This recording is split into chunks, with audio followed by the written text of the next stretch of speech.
All right, here we go. The second video of the module, and we're wondering what obstacles are you going to face when you're investigating this crime. So it's just similar like when you're investigating a burglary, right? You want to find the elements of the crime. You're going to find out what happened and then meet the elements of the crime so you can either go look for the bad guys or arrest them since they're right there, right? There's less physical evidence as when you watch this video here. I want you to watch this video. And I want you to describe to me, like if you were working at the store and your job was security and the store detective, what would you try to do, number one, to prevent this type of crime?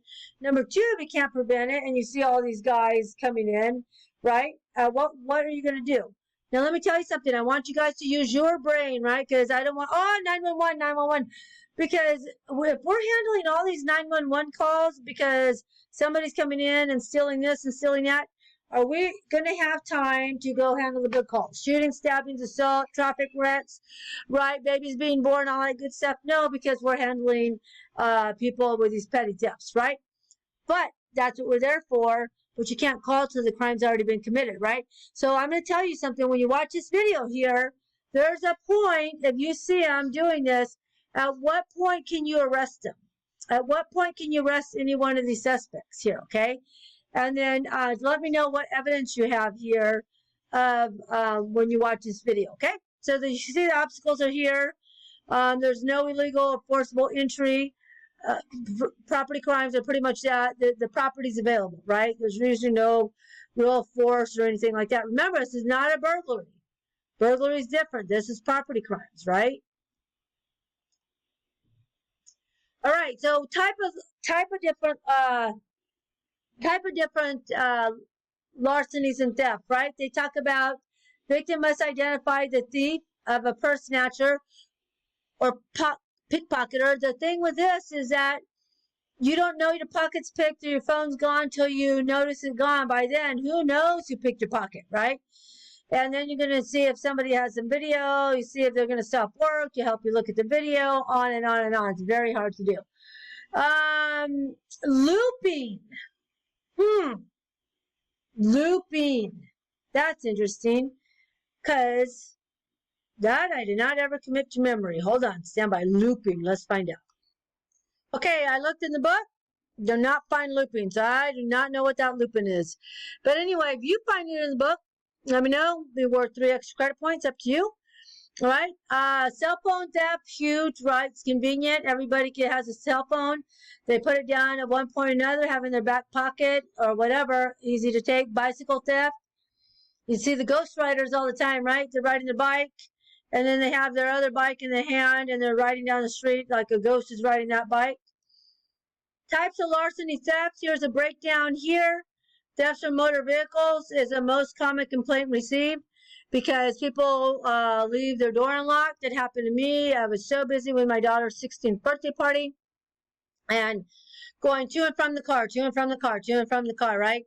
And I just left it unlocked, and $100 got stolen out of there. It really sucked, but shame on me for forgetting to lock the doors, right? Not really a high crime. As you can see, the breakdown here from pickpocketing, bicycles, motor vehicle theft, how many property crimes occur from building, shoplifting, motor vehicles is the biggest, and all others is the biggest because they didn't identify where it was stolen from, but that's kind of a breakdown. All right, so from this video here, this is the one I was talking about earlier. I want you to tell me what is it that you're going to do if this person comes into your store and you're working at the store, right? Employee theft is always huge. For those who like or want to get into a position where bad guys love to fight all the time, get into retail undercover store detective, right? Not the security that everybody sees, big, huge person at the front door looking around like don't steal anything, right? Be the one that's watching by camera, on the floors, walking around, anything like that, because, man, I got in more fights working in store detective than I ever did on the street. I mean, these guys will fight, right? And same thing with employees. Employees don't want to get caught. They lie and deny, lie and deny. But that's a huge thing too. Or their friends come in and they give them, oh, this item's $299. Let me give it to you for $30, right? Proving the elements of the crime. You have to obtain proof, meaning that prove the property is missing. Obviously, if somebody calls you on it, right? They have to have some bill or sale or receipt, maybe to show that how much the item costs, and not just like, oh, you know, this is worth $700,000, and you look at it, probably wouldn't pay 50 cents for it at a garage sale. So it's good to see bills, receipt. Evidence that the owner had custody at one point, or they are the actual owners of it, and they're the ones that lost custody of it. Owners can actually testify to the actual value if they don't have the receipts. And you can take a statement from the owner. All right, here's some fraud, very sad. It always makes me very sad when law enforcement gets into the realm of becoming a criminal. Because you guys are taking this course, right? I don't think anybody's like, whoa, it's so exciting. I want to get this course because my future is I'm going to get into law enforcement. And once I'm in law enforcement, I'm going to become a criminal. Woo! It's going to be the way I go, right? Who thinks that way? And I please, if there's somebody out there, I guarantee will catch you one way or another, because cops do not like bad cops. Cops do not like bad cops because they make us all look bad, and it really sucks, okay? So hold on there. All right, so on fraud here, it talks about deceit, trickery, and cheating. Oh yeah, you told me to keep that one. Yeah. Okay. So obviously fraud means people are, okay. That people pretend to be something they're not. They'll call and they'll say, hey, you guys won the lottery or your own taxes. And they pretend to, be somebody they're not, and they collect money. They collect money from the elderly people. The scam that's going on right now is about the taxes. They'll call and say, oh, you owe money in taxes, and if you don't pay, we're going to arrest you.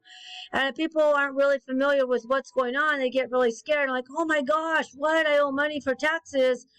And they'll actually go pay all this money, and it's a scam. It's a fraud. It's not real. But anyway, the FBI also gets involved and helps out with that. All right, here's some more information on fraud. I want to know one thing you learned from the video here.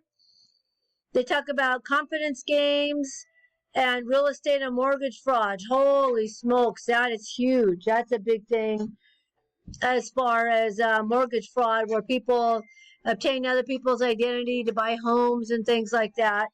So that happens.